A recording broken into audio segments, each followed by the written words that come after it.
Today is Friday, December 11th, 2020. Coming up at Roland Martin Unfiltered. The Supreme Court could be deciding very soon if they will take this ridiculous lawsuit out of Texas targeting Georgia and other states where Joe Biden was elected president. And more Republicans sign on to this amicus brief. How stupid are these people? We'll also talk with Congresswoman Val Demings about a resolution that dealt with diversifying media ownership.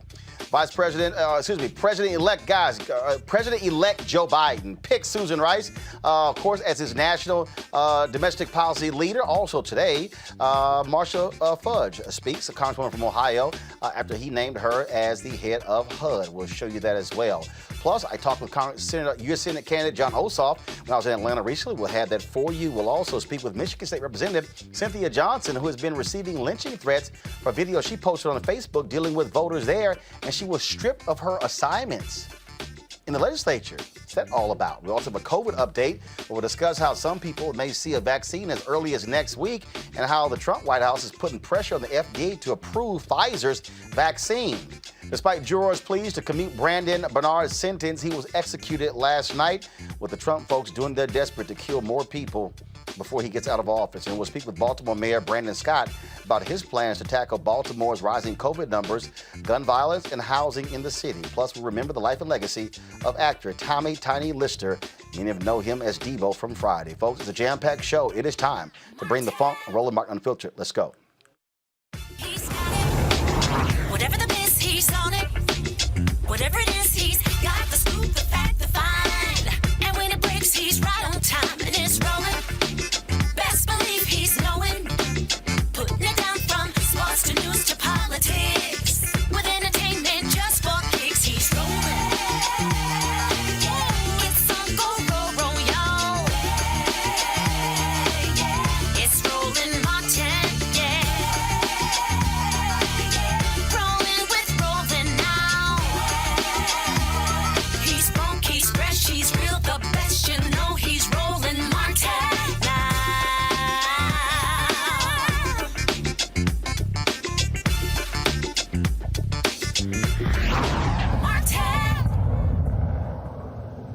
All right, folks, it is a busy Friday. We are awaiting, we're hearing that the Supreme Court could very well decide the case, whether to accept this ridiculous lawsuit out of Texas, okay? This ridiculous lawsuit out of Texas, where they're challenging the election results in Georgia. More Republicans have signed on to this amicus brief, folks. In fact, now House Minority Leader Kevin McCarthy has signed on to it. Do you understand how seditious this is? These Republicans are literally asking the Supreme Court to overturn the votes of millions of people. And so we're waiting that decision. Once we get it, we'll have our legal panel ready to break this thing down, whether they accept it or reject it. And so we'll let you know about that. Now, today, President-elect Joe Biden unveiled more members of his cabinet, and including Susan Rice, who will head the National Domestic Policy Council, as well as Congresswoman Marsha Fudge, who will be heading HUD. Here's Susan Rice, what she had to say today. Thank you so much, Mr. President-elect, Madam Vice President-elect. I'm honored to join this tremendous team. Today, we confront a profoundly connected set of crises: a relentless pandemic, a struggling economy, urgent demands for racial equity and justice, a climate in need of healing, a democracy in need of repair, and a world in need of renewed American leadership. In the 21st century, our foreign, economic, and domestic imperatives are deeply intertwined. Tackling these challenges is personal to me. I'm a descendant of immigrants and the enslaved, and service is in our blood. My paternal great-grandfather was born a slave in South Carolina and joined the Union Army. He went on to get a college degree, become an AME minister, and he founded the Bordentown School in New Jersey, which for 7 decades provided African Americans with vocational and college preparatory educations. 2 generations later, my father, Emmett Rice, served as a Tuskegee Airman and as a governor of the Federal Reserve. My maternal grandparents came to this country from Jamaica with no education. But working for decades as a janitor and a maid, they saved and they scraped to send all 5 of their children to college and on to professional success. My mother, Lois Rice, was known as the mother of the Pell Grant program, which has enabled 80 million Americans to reach college. And as she liked to say, not bad for a poor colored girl from Portland, Maine. But today, for far too many, the American dream has become an empty promise, a cruel mockery of lives held back by barriers, new and old. That is not good enough for any American. But we know that throughout our history, Americans have forged opportunity out of crisis. After the Civil War, we ended slavery and enshrined the concept of equal protection under the law. During the Great Depression, we established the Works Progress Administration and Civilian Conservation Corps. After World War II, we enacted the GI Bill. In the 1960s, we abolished legal segregation, established full voting rights, and enacted Medicare and Medicaid. Now, at the foot of yet another bridge between crisis and opportunity, I'm honored and excited to take on this role. Joe Biden and Kamala Harris's vision for our future is expansive but achievable. America must finally become a nation where every child, from Akron to Arkansas, from the Bronx to Brownsville, from the Sioux Nation to South Central Los Angeles, can dream without limits and make her dreams come true. I have no illusions about the difficulty of making that vision real, but we are here to get hard stuff done. Our top priorities will be to help end the pandemic and revitalize the economy so that it delivers for all, to bring dignity and humanity to our broken immigration system, to advance racial equity, justice, and civil rights for all, to ensure that health care is accessible and affordable, and to educate and train Americans to compete and thrive in the 21st century. I profoundly believe that we all rise or fall together, absolutely all of us. So, Mr. President-elect, Madam Vice President-elect, I promise you, I will do everything I can to help this country I love to build back better, to make our government deliver for all Americans and for working families, and to bring the American dream far closer to reality for all. Thank you. In a moment, we'll hear from Congresswoman Marsha Fudge, who, of course, has been named Secretary of HUD. Right now, we want to go to Congresswoman Val Demings, who is from Florida. She joins us right now. Congresswoman, glad to always have you on the show.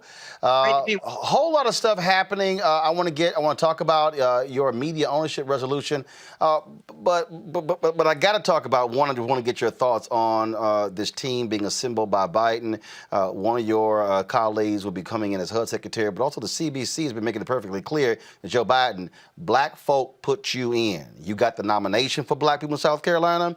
Black women voted for you at a higher rate than anybody else. Black men were number 2. So we want to see black folks in the administration, top to bottom.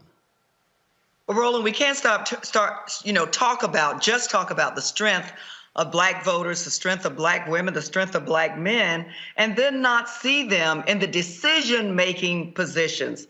And I'm so proud. That's what we have seen the last couple of weeks. Black, competent, strong people who are ready to do the job in the decision-making positions. And I think, quite frankly, I've heard this scripture that says we have not because we ask not. And I'm glad that the members of the CBC have made it quite clear that, look, we have people within our ranks who can do the job. We expect to really be rewarded, if you will, by seeing people who look like us, people who are ready, people who are competent in those positions. So it's been really an exciting time. Let's talk about this other issue. These 126 traitors who serve with the House of Representatives, these idiots have signed on to this Texas bill. I mean, and now you got House Minority Leader Kevin McCarthy. They literally want to overturn the will of the people. And in fact, one of your colleagues wants to use a civil rights statute to bar them from even taking their seats in Congress. I'm just sort of laughing at the people who were elected from Georgia and Pennsylvania and Michigan who say that the election was bad, except their elections, which were on the same ballot. Roland, I saw Representative Pasquarelle's suggestion today, basically, that, anyone who undermines our democracy should not be seated in the 117th Congress. And I'm reminded of the impeachment trial, which was about what? All about the president undermining our democracy. I combed through the list more than once to make sure I had a clear understanding who was on the list. The members, 10 members from Florida, disappointing, not shocking. They're basically, you said it, they're undermining the democracy that is so precious, the democracy that they were elected to protect. And I think it's, quite frankly, just like former Republican president Republican governor of Florida, Jeb Bush, said today, this is crazy. It's absolutely crazy, and they should be held accountable for it. I agree, and you said you did what I did. You went through the list, and my whole deal is I want to see everybody on it because I want to be real clear who we should never hear from ever again about democracy and voting and law and order and what's right, because these people are showing their true colors. The reason we want to talk to you today dealt with the issue of home ownership, and so I want you to explain to folks this House Resolution 549, what it actually means, what is it intended to do, and what will be the outcome for African Americans. Well, Roland, thank you so much. We have been working on this since our time in Congress in 2017. We all know, are familiar with the Kerner report that basically said over 50 years ago now that the lack of diversity can contribute to racial tension.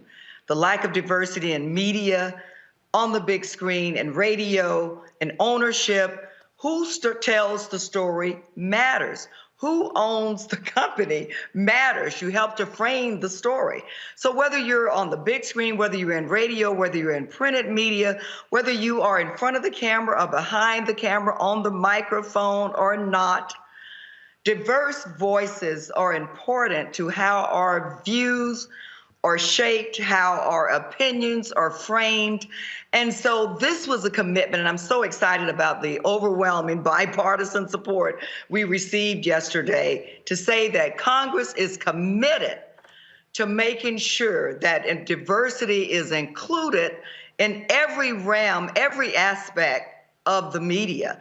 And so we've been working, we have a brain trust that we've been working with some of the brightest and the best in the field, bringing them to the table. We've had summits during the annual leadership conference with the CBC. We've invited some of the brightest minds to deal with this issue to help us really move this legislation forward, not just to a commitment, but to actual action in the field. And so we are excited about it. We still have a lot of work to do, but the first major hurdle is past us with the passing of this resolution. But this is what I think is, and look, I absolutely believe in black ownership.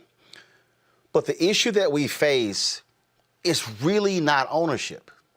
The issue that we face is even after we launch it, we start it, we buy it, we own it, how we're being locked out of the dollars that drive the ownership. So I'm gonna go here. 2 years ago, the NNPA worked with Congresswoman Eleanor Holmes Norton, and she asked the General Accounting Office to do an audit to ascertain how much the federal government spends on advertising each year and how much goes to black businesses. Go to my iPad, please. This is what it said. Fed ad purchases from black media only 1% of $5 billion. And so in a 5-year period, I'm going to show you in a second, in a 5-year period, 41-page report, federal government agencies spent $5 billion in advertising. Just $327 million went to minority-owned businesses, but of the $327, $51 million only went to black-owned. I can tell you, as a black media company, this is the issue that we find with political campaigns, that we find with the DSCC, the DCCC, the DNC. We found it with the Biden campaign. We said all over. Now you talk about federal agencies. And so you can own it, but you can never have capacity and grow it to be able to be a CNN or MSNBC or Fox News, because we get completely frozen out of the ad dollars. Roland, one of the major components of this commitment, this resolution, is that the strong cannot survive or should not be able to survive at the expense of the weak. And the information that you just laid out in terms of advertising dollars, that has been a top priority for us. You're absolutely correct. I certainly am a member of the Congressional Black Caucus. We talked about it then. I was one of the recruitment chairs with the DCCC. We talked about it then. I certainly have worked with the Biden campaign. We talked about it then. And so this legislation, we certainly understand that the strength goes where the dollars goes. And if we're going to get to the point where we need to get to with diversity in all things in this area, then the dollars have got to accompany the resolution and the legislation. And so we have a lot of work ahead of us, but I am very, very encouraged by where we can get to if we continue to have the political will and hear from voices like yours to help us get to where we need to get to. I'm going to tell you, I mean, that really is the piece. And I'm just going to use an example. I mean, you know, and just to understand, federal government is one thing. And I think certainly, and this happened with the census. Your colleague, Congressman Stephen Horsford, was on here. When he met with Y&R, Young and Rubicam, which was the agency that they picked to handle the $300 million for the census, they told him, we are not going to buy any advertising for any newspapers, 50,000 circulation or less. That arbitrary decision completely impacts 98% of all black newspapers. 98%. And now, but here's the other deal. So I have to deal with them on this. Let me tell you how the game was rigged. Y&R got the contract. Then they gave it to a subsidiary that they also owned to manage it. Then they partitioned the digital portion out to a subsidiary they own. Then they partitioned the TV and radio to a subsidiary they own. So they got paid 3 different times. We filled out the ad deal in April, never heard from them. I called them out on the air, on social media. They called Carol H. Williams, the black ad agency, who they froze out. And, oh my God, what's going on? She said, y'all ain't responding to his proposal. That's the only reason we got some money, because I had to literally call them out. So again, part of this deal is how these games are being played. Now that's just, again, and the CBC fought to get, Barbara Lee told me, they fought to get $70 million added to the budget to reach black folks. But so here's what I think all should happen. The CBC should do an audit of Young and Rubicam and say how much of the census money went to black media. And pinpoint it, because that's also part of the deal. They don't like the word audit because they're controlling the dollars. In these white ad agencies, they come up with the metrics to freeze us out. The game that they play to freeze black media out is stunning. Oh, Roland, I'm well aware of the games that they play, but those are the kind of things that we need to be directly involved in. I was serious about voices like yours coming to the table because this is an issue that we've dealt with way too long. I think we made a yeoman's effort over the last couple of years to really try to hold them accountable. But as you just indicated, I think the census is just one primary example. We know that black and brown communities, many of them are very suspect, if you will, about the census. and reaching them through Black media, reaching them through Black newspapers and brown newspapers and other Black radio and others is the way to get the message to them about the importance of the census. And so that is a primary example that we can use going forward, whether it's an audit, whether it's hearings, but really looking at where we need to go, what games are still being played, and what path needs to be taken to get us where we need to be. So when the census rolls around again, we will not find ourselves in the same place. Well, we stand with you, and I said this. I mentioned that $5 billion to Senator Chuck Schumer when he was on here. I'm still trying to get Speaker Nancy Pelosi to come on. I told her office, and let me be real clear, the white staffers in her office, that she got to be doing Black media as well, not just doing MSNBC and CNN. But again, I said to the Biden-Harris folk, we coming after that $5 billion, because there's no way we can ever grow if we're frozen out. And that's really how the game has been played. And so we appreciate this resolution. Anything that we can do to simply let us know. But in the words of that great financial wizard, gangster Frank Lucas, I'm going to get that money. Roland, thank you so much for inviting me on. It's so great to be with you again. I appreciate it. Congresswoman Val Demings, great job with the resolution, and we'll keep it going. Thanks a lot. Thank you. All right. I want to go to bring in my panel right now. Several things that we want to bring up. I'm going to play the video in a moment of Congresswoman Marsha Fudge, her speech with HUD. But Lauren Victoria Burke joins us right now. Amisha Cross, are you there as well? I see both of you there. And Lauren, I'll start with you again. Look, pick the topic, follow the money. Those three words, follow the money. So you can talk ownership, but if you don't get those ad dollars, you don't survive. That's right. And everything in American life and in American history has been about money and ownership, Who does the work a lot of times is not as valuable as who does the collecting of the money. We saw it in the music industry in the early days of the music industry, certainly see it in the media industry all the time.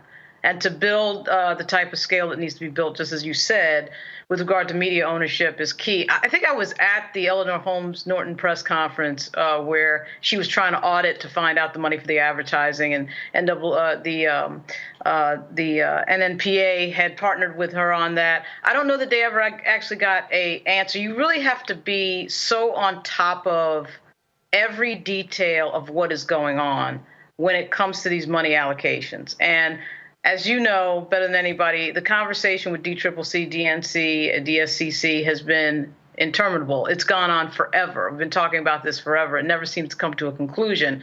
And it really takes somebody who is on that case and on their case and covering that over a matter of year after year after year after year, whether they be in the media or in Congress, to really hold this particular issue accountable. And it never seems to get resolved.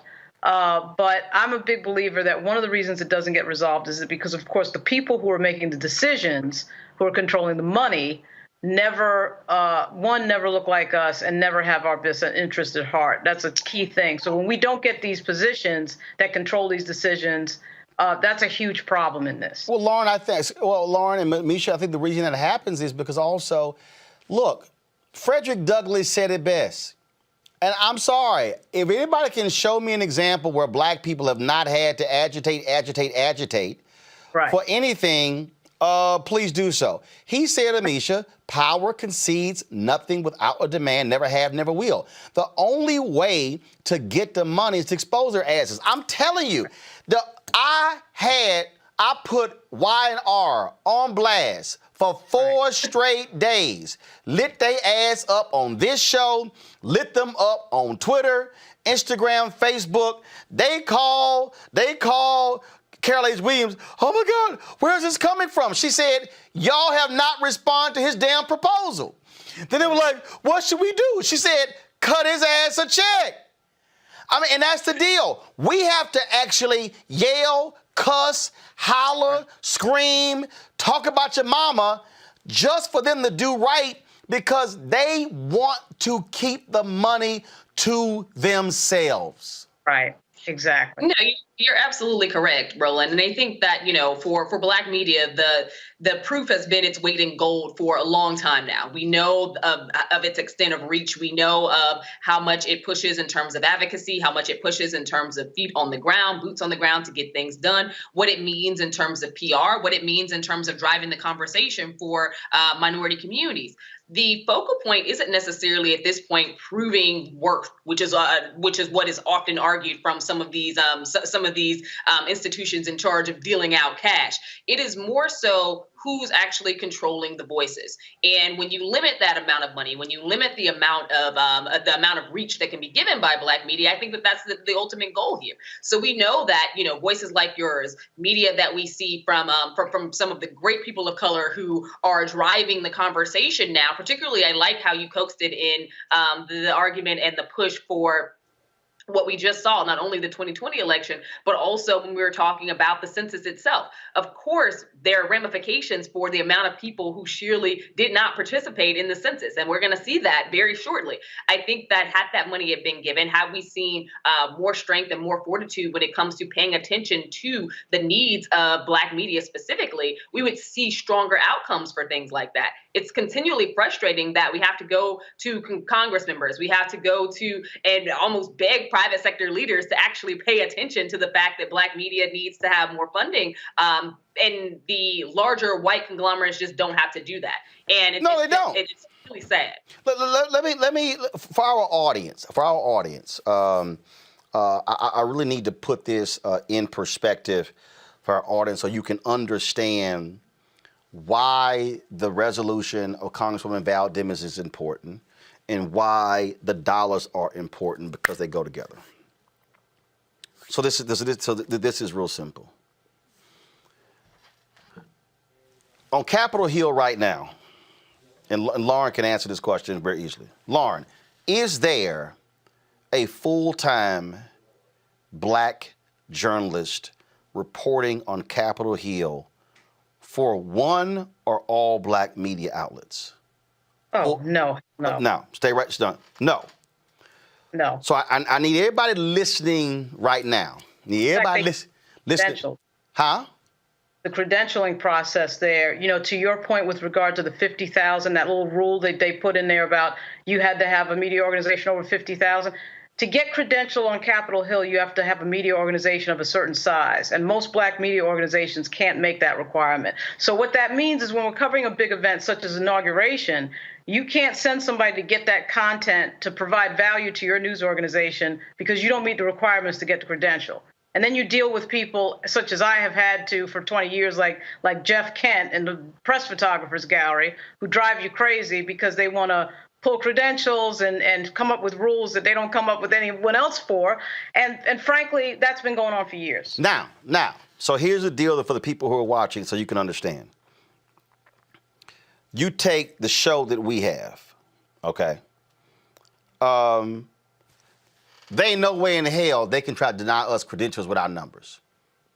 We're doing 25 to 30 million views every single month. My deal would be, I dare your ass to tell me no. And then it's going to be hell to pay.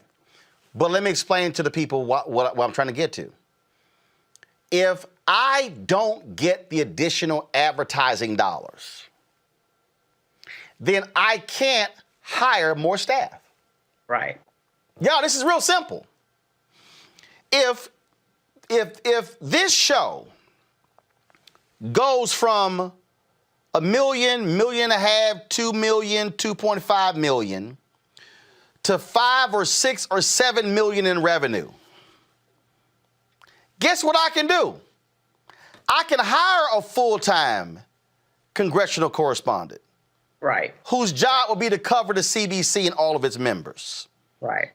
I can actually hire a bureau chief in Atlanta and a bureau person in Chicago and a bureau person in New York to provide coverage of the 3 largest cities where Black people live.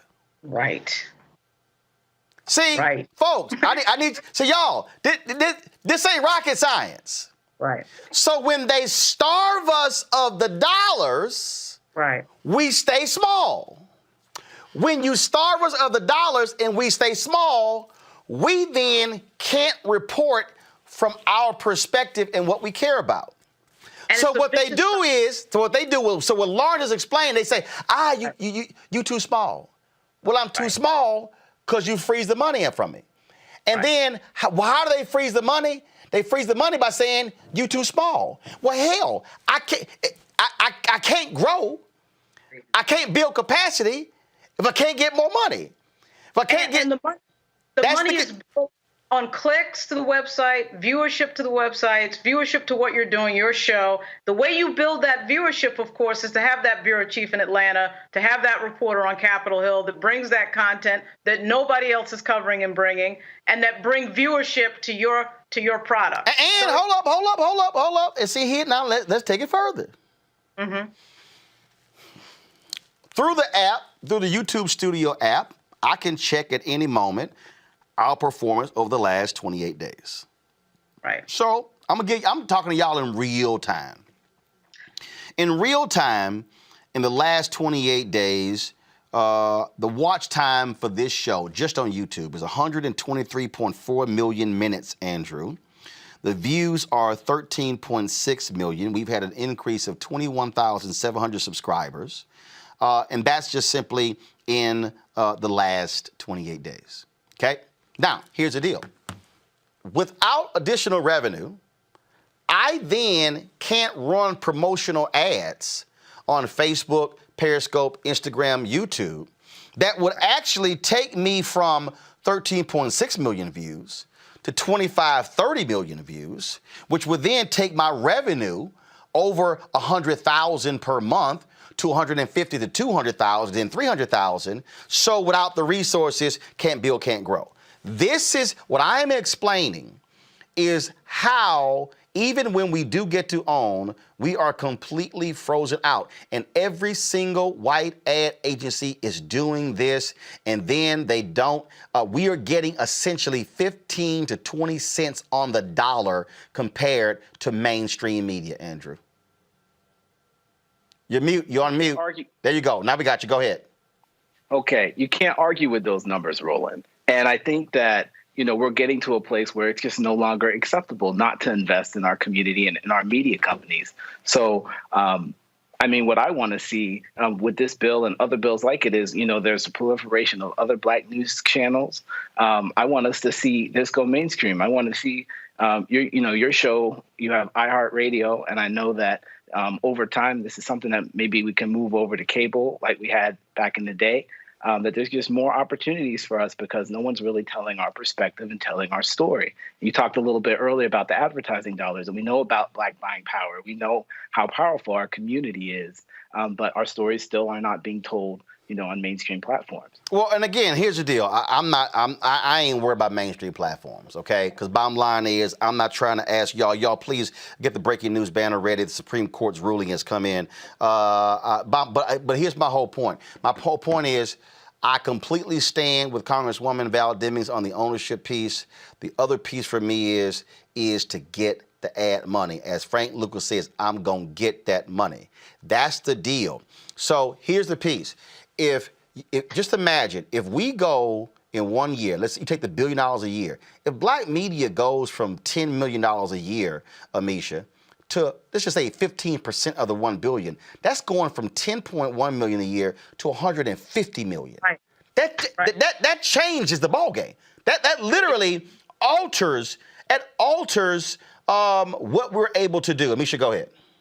It not only changes the ballgame, and you spoke about this earlier, but it also gives you that extra capacity, and that capacity is needed because there are so many stories. We saw the breaking news just last night about sadly about the young man who was executed. I think that there are so many stories of people who have been sentenced to death row who don't need to be there. There are so many stories of various things that are happening in our community, from economic development to housing, infrastructure, things that matter to African Americans. Americans across this country, where you would need somebody on the ground, someone invested in those communities to have those conversations, to bring that news back, to expand across multiple digital platforms. That ad buy makes a difference. I think that for a lot of members of our community, the idea is, when you start your own media piece, when you're, when you're advertising, when you're showcasing on Facebook, when you have these streams like you do, Roland, that all is fine and dandy because things are great. And I think that there's a lot missing in terms of understanding of what it takes to make that work, what it takes and how much staff capacity you need, what it takes to bring these types of stories that are often, left out of other media sources to the people. And that's what that money is necessary for. That's what that type of infrastructure builds towards, making sure that these stories are told, making sure that the individuals needed to build that capacity to share these stories to the audience that needs to hear them most is there, making sure that you have everybody equipped with the right tools and understanding of the things that they should be reaching out to their congresspeople about, the things that they should be talking to their mayors, governors, and other state elected officials about. Those things many people wouldn't even know, aside from having a Black media source that drives the attention to them. So I definitely think that, this is something that isn't talked about enough, but I'm so thankful that you're raising the alarm for it, because Black people and Black media has been cut out for so long when it comes to advertising dollars. And it's something that we just should not, we should be demanding change, and something that we should not be quiet about anymore. Absolutely. All right, folks, the breaking news. The idiotic lawsuit filed by the dumbass attorney general in Texas, Ken Paxton, signed on by 17 other attorneys generals in these red states, signed on by 126 dumbass Republicans in the House of Representatives, has been completely rejected by the U.S. Supreme Court. Go to my iPad, please. Texas versus Pennsylvania. The state of Texas's motion for leave to file a bill of complaint is denied for lack of standing under Article 3 of the Constitution. Texas has not demonstrated a judicially cognizable interest in the manner in which another state conducts its elections. All other pending motions are dismissed as moot. Statement of Justice Alito, with whom Justice Thomas joins. In my view, we do not have discretion to deny the filing of a bill of complaint in a case that falls within our original jurisdiction. See Arizona versus California, 589. I would therefore, now, here's the deal. Now you got, I think this is Clarence Thomas. Let's see. Well, these two, first of all, it says here, I would therefore grant the motion to file the bill of complaint, but would not grant other relief, and I express no view on any other issue. Robert Patillo, as attorney, joins us right now. Robert, first of all, what the hell does that mean? Explain it to the folk who not lawyers. Okay, well, the simplest way to explain it is, so Justice Alito and Justice Thomas dissented from the majority opinion, which was an unsigned opinion. So the court ruled, so 7 of the justices ruled that the state of Texas does not have standing, as in they do not have the ability, they do not have the right, they are not a complainant to file a suit against these other states based upon their internal state electoral processes.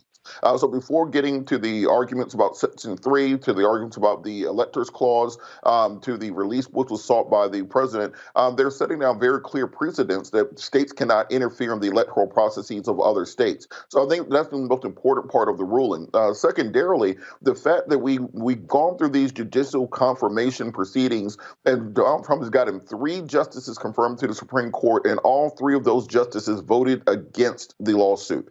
Amy Coney Bryant, Kavanaugh, Gorsuch joined John Roberts in the majority opinion, though there's unauthored. And the fact there's only a paragraph that they released shows just how slight of a legal basis, or no lack of legal basis, there was for this to go forward.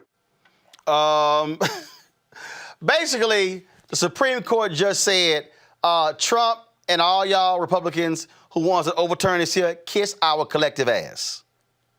I wouldn't say that. What they are saying, however, is that this is not a case in controversy which is ripe for adjudication before the Supreme Court. The Supreme Court has original jurisdiction over conflicts between states, so it's normally water rights, so electrical use, border disputes, those sorts of things. The Supreme Court is saying that this isn't even a dispute that they can rule on because there is no dispute here. There is no underlying case for them to argue about, and therefore the state of Texas does not have. There's no controversy between Texas and Georgia. There's no controversy between Texas and Pennsylvania, and they're just not even standing there in order to file a lawsuit. So before even getting to the starting blocks, there's no ability of this court to even exert original jurisdiction over the matter.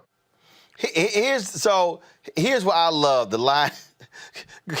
Y'all, go back to my iPad, please. I love this one right here. Texas has not demonstrated a judicially cognizable interest in the manner in which another state conducts its elections. Basically, what they're saying is, what the hell y'all talking about? Y'all can't, y'all ain't got no damn voice in what Georgia, Michigan, Pennsylvania does in their elections, just like they ain't got no voice in what you do in your damn state. You're absolutely right about that. Remember, it's prescribed by the Constitution that states set their own electoral processes. This is why you can have 5 states where they do mail-in voting for the last 30 years. You have other states where you have very different rules. Part of the Texas lawsuit which made the least amount of sense was this concept or this argument they were trying to put forward that because there are differences in electoral processes county to county in each state, therefore that would mean that the case could be completely overturned if another state did not like the electoral process in your state. And then the relief that was sought by the Texas AG is the most hilarious part, because they wanted to send the election back to the state legislatures in those states. So not even for the voters to have a say in it, but for the state legislature to overturn the will of the voter and appoint their own electors. And then the idea being in a state like Georgia, where you have a constitutional majority for Republicans in the House and the Senate and the governor's mansion, that they would just appoint Republican electors to vote for Trump, thereby effectively overturning the election. What the Supreme Court has done is set down clear precedents that they are not going to be used as a political tool, even if you did appoint 3 of the justices on the court, and even if you do have a 6-3 conservative majority, they're not going to be used as a tool of any political party to settle these disputes. So we may have a far more fair court than we expected coming out of this. And President Trump clearly anticipated this when he rushed through his judicial nominees, because he thought that this is how it will be decided and they will vote in his favor. Basically, they also said, Trump, your ass lost the election for the 100th time. I think, Joe Biden has won this election more times than I think any president in American history. We've had recounts, we've had close votes. This was not a close election. People have to remember that this was the election decided by 7 million votes. We're talking about 53% of the vote went to Biden. Even in the Electoral College, we're talking about 308 electors, something along those lines, 306 or 308 electors versus 232 for Donald Trump. Simply put, there is no way to read this other than as a landslide victory for Joe Biden. And this was officially the end of the end. All 50 states this week have certified the electoral results, including West Virginia, who's the last one to send theirs in. The election is over. Joe Biden's the president-elect, just as he was 5 weeks ago. And there's really nowhere else for President Trump to go as he tries to overturn the election. So what that really means is pack your ish and get the hell out. It's over. I think that's the clear mandate of the people. And remember, we haven't really had a mandate that many times in the last 20 years of American politics, whether it's Bush v. Gore being close in 2000, Bush v. Kerry was close in 2004. President Obama even barely beat Mitt Romney in many ways in 2012. Of course, 2016 was a razor-thin election. This is a clear mandate for Joe Biden going forward. All right, Rob Portillo, we appreciate it. Thanks a lot. Thank you. Lauren, I made the point to Congresswoman Val Demings. I don't want to hear a damn thing from not now 126 House Republicans. I don't want to hear Dan Crenshaw kiss my ass. Jim Jordan, kiss my ass. Kevin McCarthy, kiss my ass. All of them. I don't want to hear nothing about law and order, the Constitution, democracy, doing the right thing. Nothing. These leeches have absolutely sold their soul to Donald Trump, and none of them, only a handful of Republicans had the guts to say, man, go on with that bullshit. We ain't signing that damn amicus brief. We're not going to embarrass ourselves with that. Yeah, and we have to pay really close attention to who signed on, the 126 House Republicans, the 18 attorney generals around the country, because anyone who signed on to this is into the realm of treason. This is into the realm of defying your oath with regard to the Constitution. I mean, basically what has happened here is because of the election of Barack Obama, there is a segment of the Republican Party who has decided to basically ignore reality. And they're ignoring reality because they are the cult of one thing, which is being in control and being in power. Donald Trump has become their cult leader, and they have decided to ignore details, ignore facts, ignore the truth, and now ignore the Constitution. They tried to overthrow an election. I mean, that's what this is. And we need to take very clear focus on the 126 people serving in the U.S. House that were a part of this, and the attorney generals that were a part of this around this country. The election is going to be officially certified in 3 days. There's nothing that's going to stop that. And yet they still did this, and why? To impress Donald Trump and I guess his followers who are their constituents, I guess. But it is a scary moment, even though it's good that the Supreme Court did what they did. It's a pretty scary moment to think that we have that many people serving the federal government and in state government who actually believed that this was somehow okay. And this is why you have to fight and not get complacent about these people, because they will do what they can get away with. They will do what they can get away with. Yeah, and Andrew, that's the real deal here. Caitlin Collins with CNN, she posted this. She's posted on Twitter. She said, quote, several Republicans who signed their names to the amicus brief for the Texas lawsuit understood it would likely quickly be shot down by the Supreme Court and only viewed it, like many other things in Trump's world, as a loyalty test. But Trump told people he thought he had prevailed. Andrew, I don't give a damn what they thought. These idiots cannot be trusted ever again. Ever again. Roland, you're right. I mean, all this talk of democracy, the will of the voters, the will of the people. I mean, this is painful to see. I think that, there's a lot of these, 127 House Republicans and attorneys generals that signed on to this have lost so much credibility. In another country, in another world, we would call this a coup. I think a lot of Republicans really need to ask themselves, are you more loyal to this president or maybe the job you may have later or the people who elected you? And there's just a lot of lost credibility on this. It doesn't make any sense. Put me in the camp with Jeb Bush and everyone else that says that this is crazy and killed on arrival and shouldn't be what the party stands for. It's absolutely insane. And if the shoe were on the other foot, and Democrats were doing this, I mean, you already know what the response. Oh, of course, Amisha, go to my iPad, y'all. This is the list. This is the list. Actually, this is only 106. 20 more idiots added their name to this list. Then you throw in the 18 attorneys generals. Then you throw in the other people out there, these other group, Eric Erickson, big time right-wing conservative. There was this other group who posted that idiot evangelical Tony Perkins and others. He said, there are many friends of mine on this list. They're embarrassing themselves. Oh, absolutely. And it's interesting to hear some conservatives say it, but I think that we somewhat miss a point with assuming that these people either don't know what they're doing or that they don't understand what's at stake here. Oh, they know. Quite frankly, many of the people who signed their names onto this amicus brief are people who are in districts where they were going to be loved and they consider to be Trump loyalists anyway. So they will get reelected. The most important and the most vital thing here is that there there has been, and there I don't think is going to turn back, there is an ultimate shift in the Republican Party. You have a handful of people who are stalwart Republicans, who are Reagan-era Republicans, who are, common sense Bush-era Republicans, and you have a whole hell of a lot of people who are Trump Republicans. And that just is what it is. They've seen the rallies, they've seen the level of esteem, they've seen the level of cult-like following, they've seen the hellified, strong levels of fundraising dollars that he has had during this shakedown and this scam, and they are excited by it. They know that the lid has come out and you can't put these people back in the box. At the end of the day, this is where America is right now. Regardless of the fact that we have this new coming of Biden and Kamala Harris, you still have a lot of people who are, hook, line, and sinker in on Trump rhetoric, Trump policies, and the understanding that he's not going to go away anytime too soon. And I think that what we have here are elected officials who have R's in front of their name, who are so vested in Trumpism that they're going to keep it going no matter what. In fact, absolutely.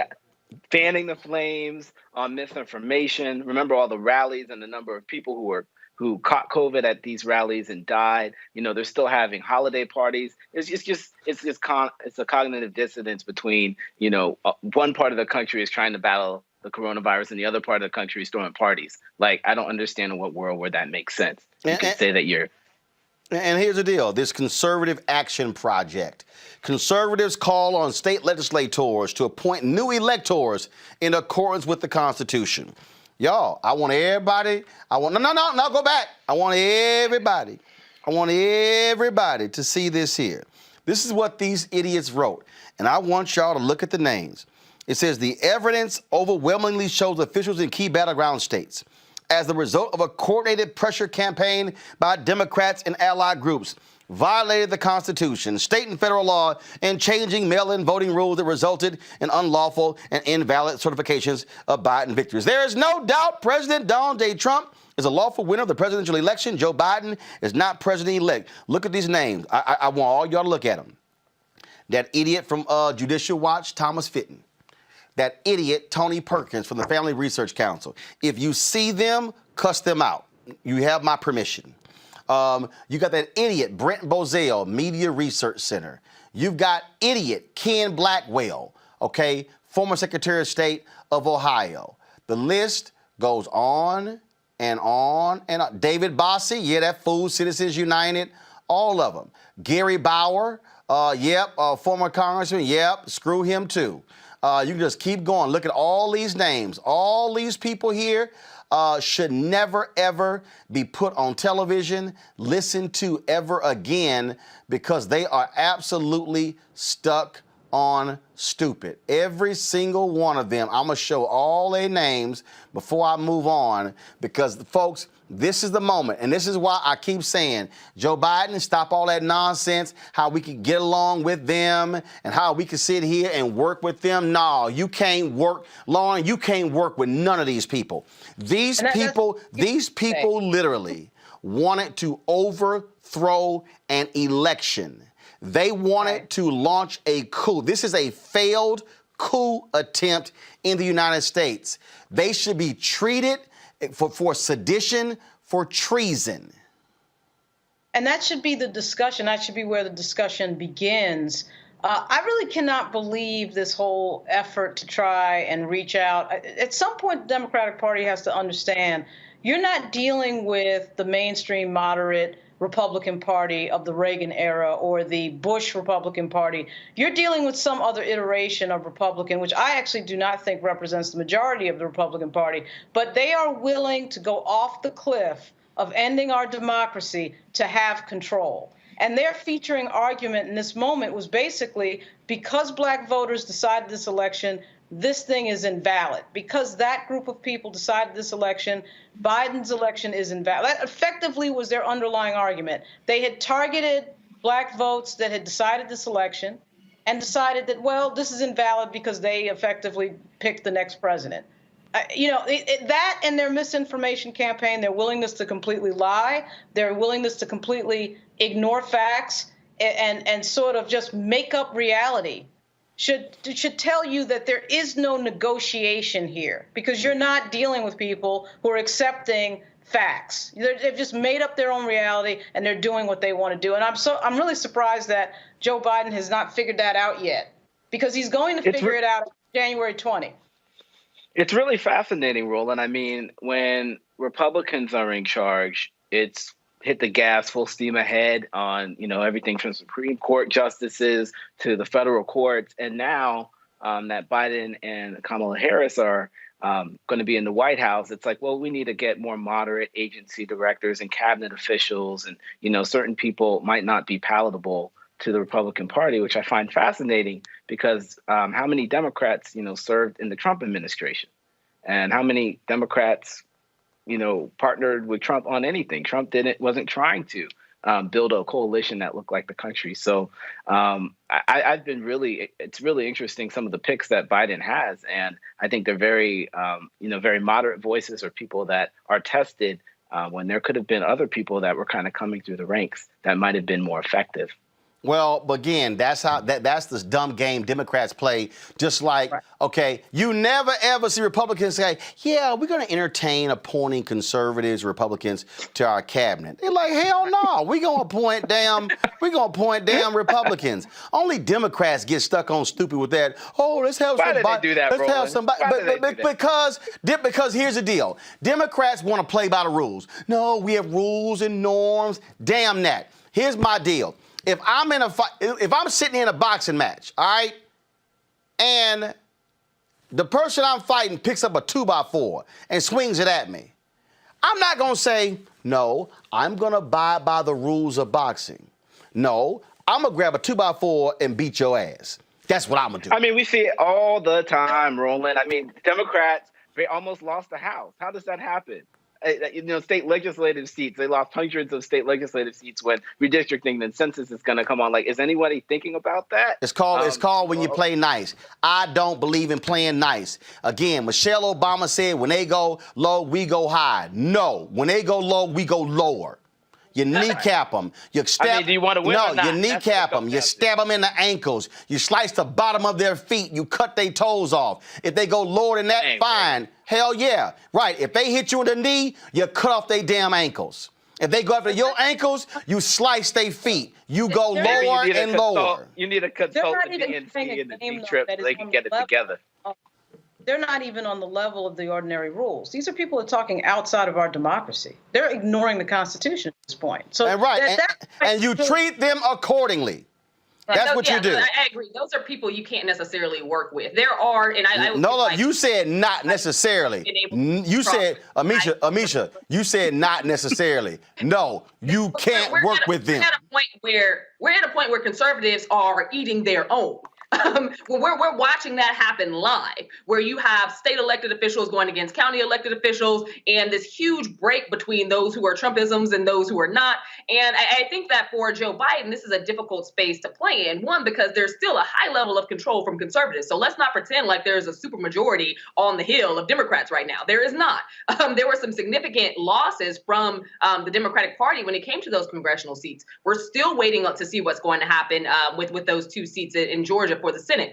There are some things that Democrats have to understand, because we don't necessarily have the same type of playing game that Donald Trump did coming in 2016. He did have a lot more conservatives on his side and conservative control. We're not necessarily seeing that as Democrats right now. I think that part of that is the fact that Democrats haven't taken the bull by the horns. They have not been able to, by and large, adapt to some of the more progressive tones because of a fear that they would isolate certain white voters, which I think was an erroneous fear at best. But I do believe that, for Joe Biden, that this may be somewhat of a challenge, because he is very used to reaching across the aisle and trying to build those bridges, when right now, hell, those bridges are blowing up. That world's gone. I'm telling you right now, look, how many of y'all seen the movie The Equalizer, Equalizer 1 and 2? No.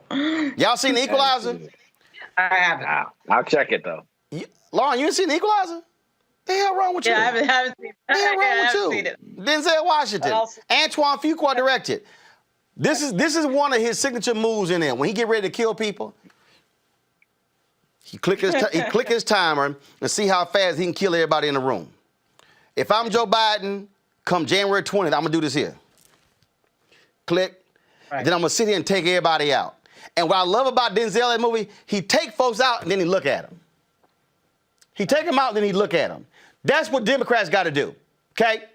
You are going up against pure evil. You are going up against people who are sick and demented, who do not believe in the rule of law. You must treat them accordingly. You cannot treat them with niceness. You cannot treat them with kindness. You cannot invite them over for tea and crumpets. You cannot say, come on by for coffee and drinks. What you must do is obliterate them. You must destroy them. You must rip their hearts out. You must steal.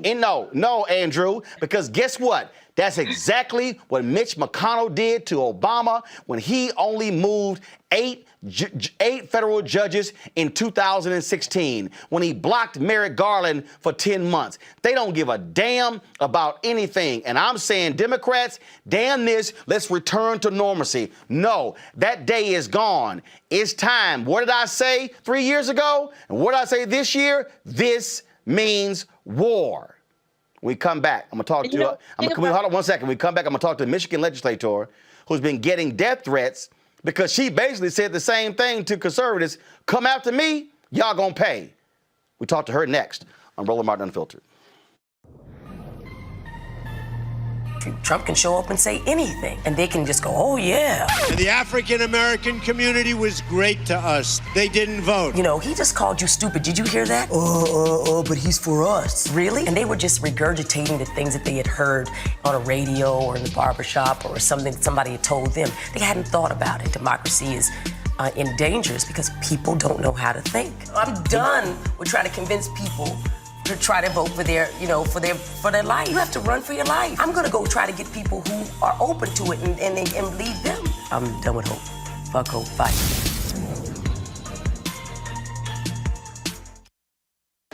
And I come to ask you to go all out. Just see what a power you can be. Let us march on ballot boxes. And that is to go out to vote.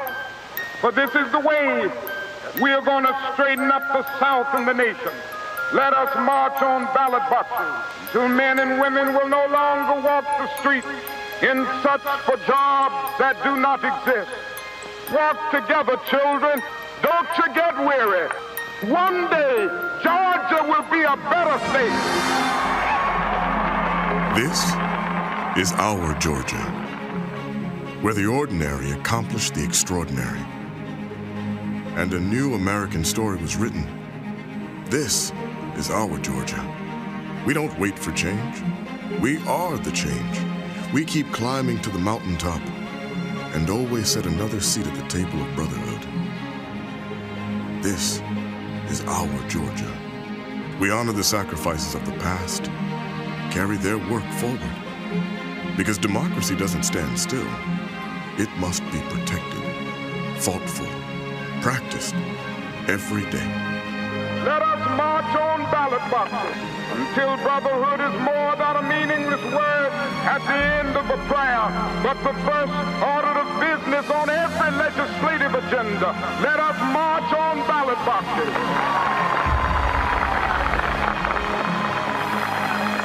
Every voice counts. Every vote counts. Every voice must be heard. Must be heard. Este es mi futuro. This is my future. This is my Georgia. This is my Georgia. This is my Georgia. This is my Georgia. How about you? ¿Y tú? Are you in? Are you in?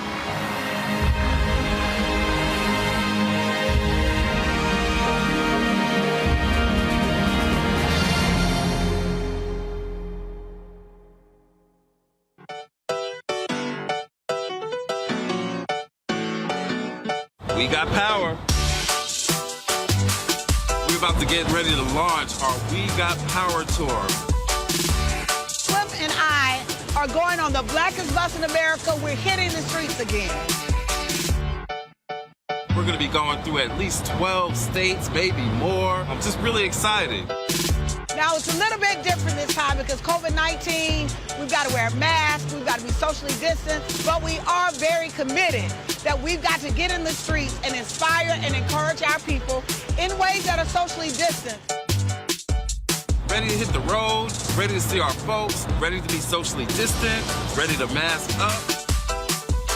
On our way to Pennsylvania, we'll be there for 2 days, and then we're headed to Ohio to Cleveland. We're going to be just spreading a lot of love, and building a lot of power. The very last day, we're going to be out here on the ground in these streets because our people need us. Can't stop, won't stop. Register to vote. You can even request your online vote by mail ballot by clicking the link or by scanning our QR code with your camera. Vote early. Vote today, because we got power.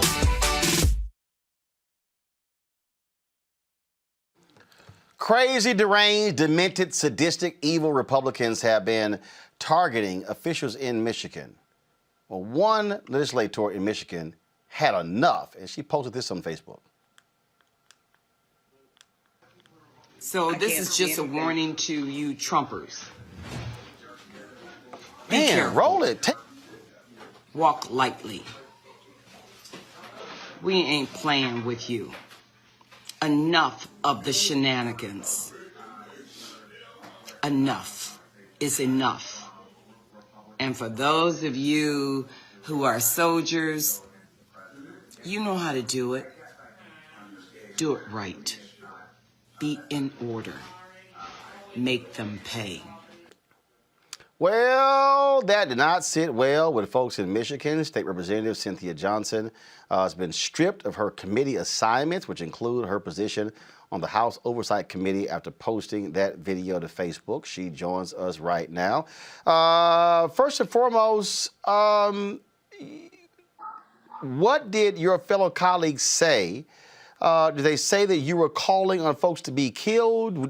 What did they say in stripping you of your assignments? Well, thank you, first of all, for inviting us onto your show. I never received a phone call from the Republican Speaker of the House or in regards to why they were stripping me from my committees. In essence, they pretty much said I talk too much and I should apologize. Are you? Hell no. And why you're not going to apologize? I'm not going to apologize. I'm not a slave. Our people are not slaves. We belong. I'm not going to apologize because those words that I used, I meant them.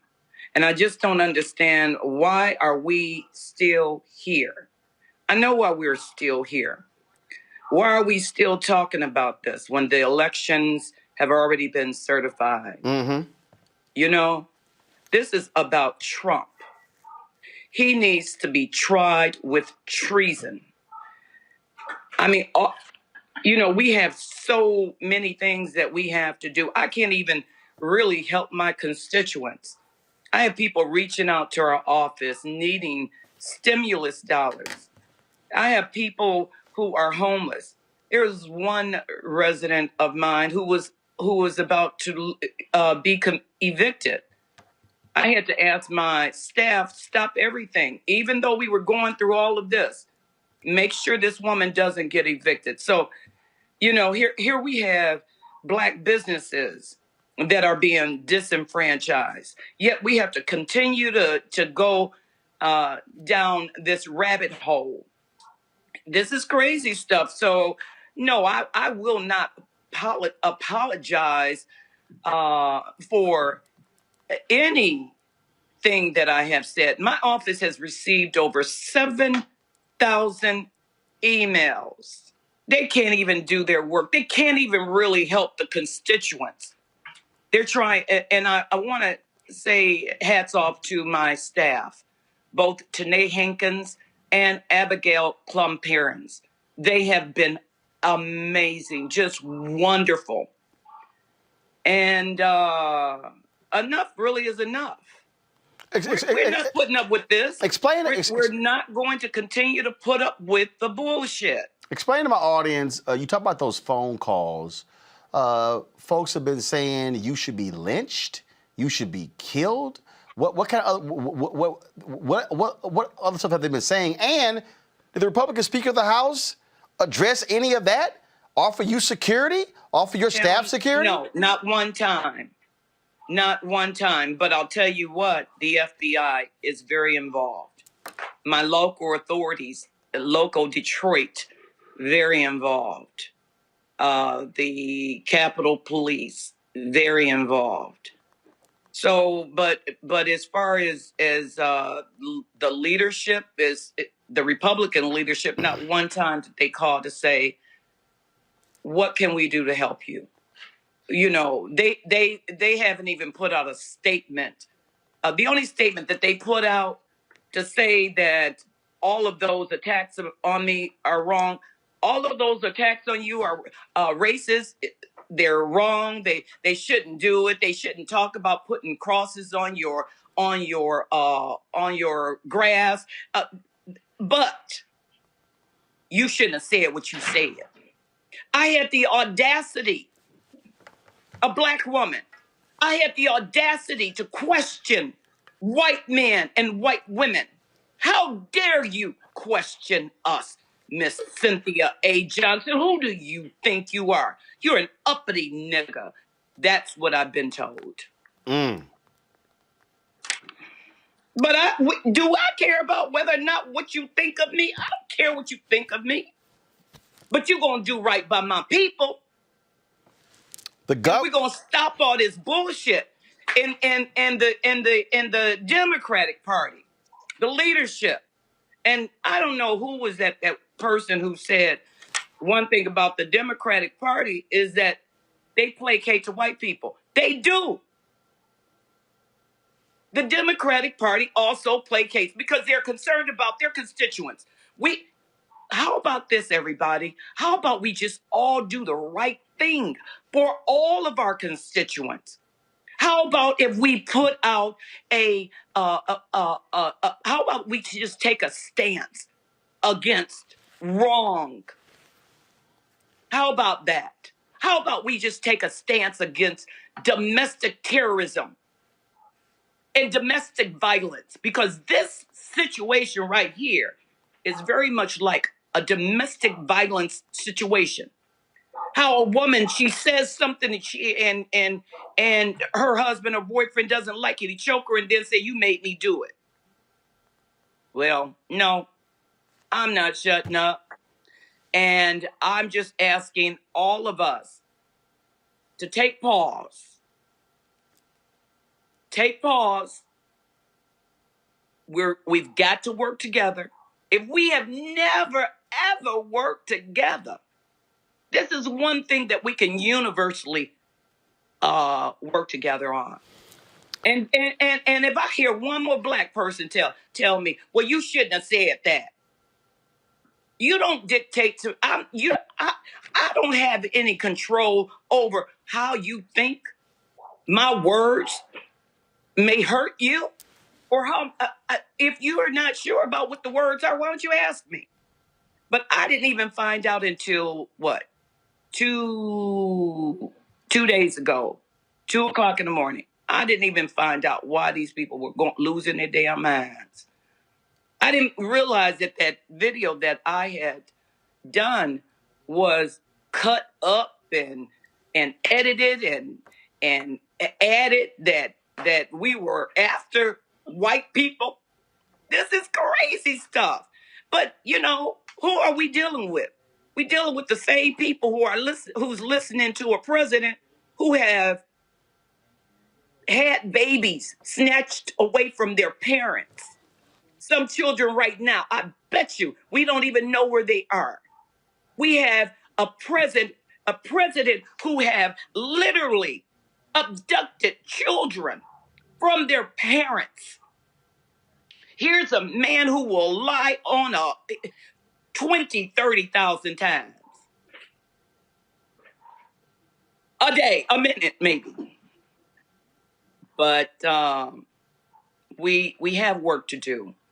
And this is not new. We all here, we know this is not new. But now we have the opportunity. We have the opportunity to come together and work collectively. And I am encouraging all of us to let's just work together with each other. I think I meant to say, well, no, I'm done with that. Where are you? I can't even see your face. Oh, I'm in my studio. So you must be joining us. I can't even see. Yeah, you must be joining us via FaceTime. Yeah, Yeah. I am. So what we have you routed through our control room. So yeah, you can't see me, but trust me, the audience can see you. They can see the both of us. So we're all good. So, okay. Well, look, we certainly appreciate you joining us. Keep giving them hell. Keep representing the constituents, and of course, and we'll keep doing what we're doing. That's being unapologetically black every single day. Thank you. Thank you so much for having me. I love y'all. I appreciate it. Thank you so very much.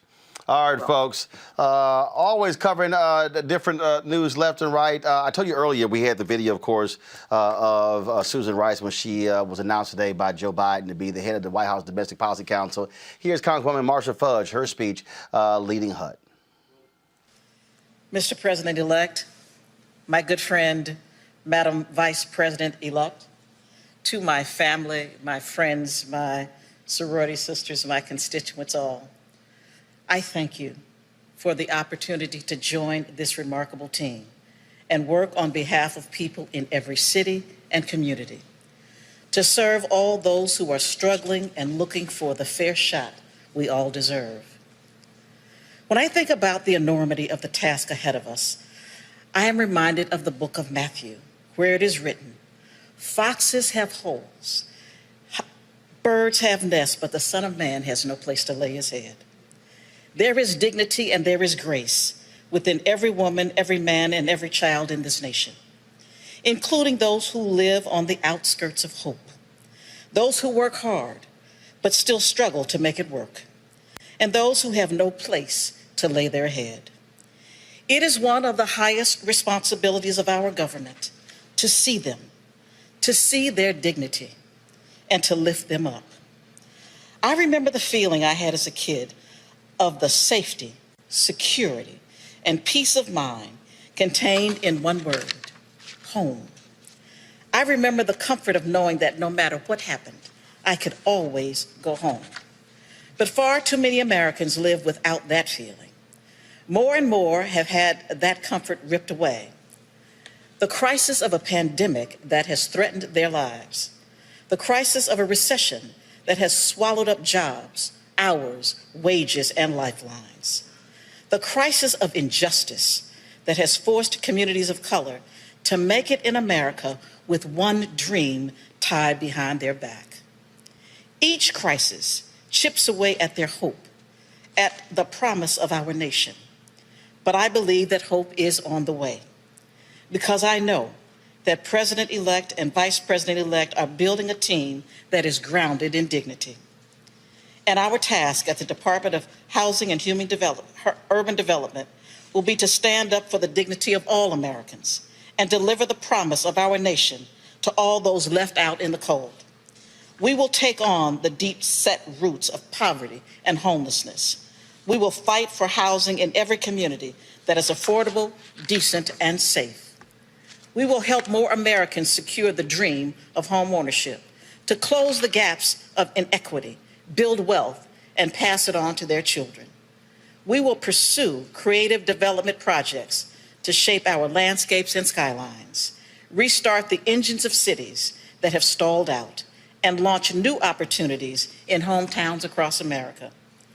But perhaps most importantly of all, we will help people believe once again that their government cares about them, no matter who they are, that we understand their problems, as the President-elect often recalls his father's words.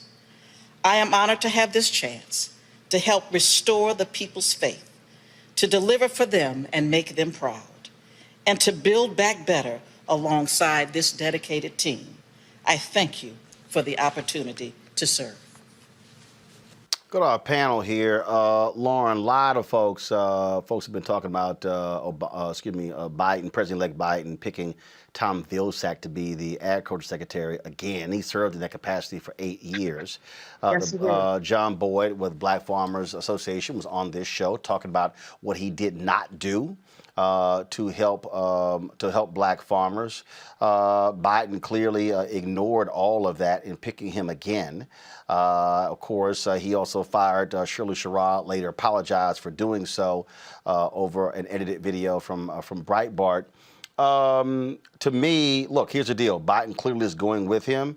To me, I say use this moment to lash into him and say, where your black plan? To excise a major black plan out of USDA and give him nothing but hell the moment he steps in.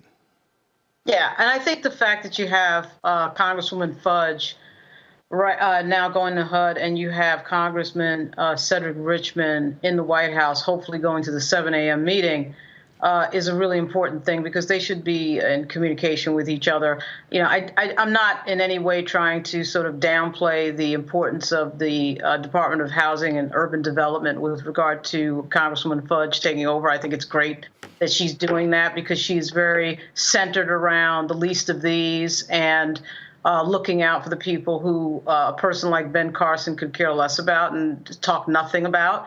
And she will focus on homelessness and those issues. There's no doubt about it. But that budget in that department at HUD is $47 billion. The budget at the Secretary of the Agriculture Department is $146 billion. That matters. And to find Tom Vilsack back there is unbelievably crazy to me. I mean, I know that this is like the third. I know that they don't want to talk about this, but this is really actually the third, Obama presidency, because the third term, because we keep seeing his people pop up, and now we're hearing about Patrick Gaspard going to labor. I think that it definitely matters which department, which person gets. It's not just a numbers game of let's see how many black people get there. In my view, for African Americans, the three most important departments are DOJ and Ag and help me, Roland. DOJ, Ag, and Defense. Well, defense is great. Defense is good because of that huge budget. I'm not trying to say it's not, but I had a third one in mind that for some reason I'm having a senior moment, not commerce? Able to. Education? Not education, not commerce. It was another money one. Treasury. HHS. Treasury. And Treasury's got the guy, the deputy is he's Nigerian. But my point is, I want the money departments. I'm focused on the money departments. I'm focused on having somebody at the top of those departments who centers poverty in a country where 1 out of every 7 Americans is in poverty and 28% of African Americans are in poverty. And there's this sort of idea that nobody black can be at Treasury or nobody black can be at Ag. It's like there's certain departments that no one black can ever be at. But the Austin thing at DOD, your point is well taken, Roland. That is a big thing. That is not a minor thing at all. But as far as Rep. Fudge is concerned, I think it would have been a hell of a lot more powerful to see her at Ag. I think Biden is trying to appease someone in there. It could be his former boss, could be President Obama, but because we keep seeing his people pop up. I mean, McDonough at Vets Affairs, which makes no sense. People who have no expertise in that field. Like, remember, the argument against Fudge at Ag was, oh, she doesn't have the expertise at Ag. Well, then we see Gaspard and McDonough at Vets Affairs, so that doesn't really make sense to me. So anyway, I just... it's not a terrible thing, but it's going to be interesting to see how this plays out with regard to specific policy. Again, I just think that, Amisha, bottom line is this here. Look, Biden's going to pick who he picks, but our job is to go after every single one with our agenda. Exactly. I agree 100%. I think it's futile to have an argument about his picks at this point, and we still have several that are outstanding that I would argue are very strong, and I still want to see some African American at the top of those. But I feel like at this point, we have to be very, very strategic about our list of demands as Black people. We have to make sure that our agenda, regardless of if the person who is the head of these agencies is Black or white, has the Black agenda in front of them and that we hold them accountable for it. We have to make sure that the Biden administration understands not only that we got them there because Black people did, like that's why he is going to be inaugurated. We also have to make sure that we aren't just sitting around cheering as we did, 4 years ago, well, 8 years ago and 4 years prior to that, making sure that our demands are heard, that our voices are heard, and that we have strategic agenda plans, not only for urban areas, but also for rural areas where Blacks happen to live, not only for our northern cities and Midwestern areas, but also for those across the South. Black people are not a monolith, and there are different things that Black people want depending on where they live and the different burdens that they face across the nation. And I think that we have to be strategic in making our voices heard, but also have a plan of action. It should not just be that we want this Black person in that seat, because hell, we saw Black people in certain in certain agency positions during the George W. Bush administration. We saw them during the Clinton administration. And to be honest, a lot of the Black condition didn't increase in either one of those administrations. So we have to make sure that the policy meets us where we are, and that we are being intuitive in what we are demanding from these individuals. Yep. Go right ahead, Andrew. Yeah, I mean, absolutely. I think one thing that's being lost in this is the toll on education. So many of our students, we know when schools open up, they're not opening up in our communities. A lot of our students, according to a McKinsey study, white kids are already 3 months behind in math. Black kids are 6 months behind. So we're not talking about this lost generation of students that in many cases are having to learn virtually. Daycare centers in many cases are still closed, so parents don't have the coverage. Women and other caregivers and parents, fathers are having to make difficult decisions about who's going to stay home with the kids. It's going to have an impact. And, I think what I would like to see with some of these picks is just more of a story and a narrative. So much is on fire in terms of the federal government right now. Like, where are you going to put out the fires first beyond COVID? Folks, talk about, all emphasis, obviously, we talk about what's happening on the federal level. Obviously, we have a new president coming in, folks, but it's also important what's happening in our cities. And in Baltimore, they have a new mayor coming in, dealing with, after the disastrous administration of the previous mayor, who is actually now sitting in federal prison. Brandon Scott became Baltimore City's 52nd mayor during Tuesday's inaugural ceremony. The 36-year-old pledged to tackle Baltimore's gun violence, the rising number of COVID-19 cases, and the city's eviction crisis. He joins us right now. Mayor, how you doing? I'm good, brother. I'm good. Good to see you. It's been a long time. I got to start here. I had somebody who, I saw a tweet, they said, he has got to have the best fro in all of politics in America. Well, I would agree. The fro fade is back.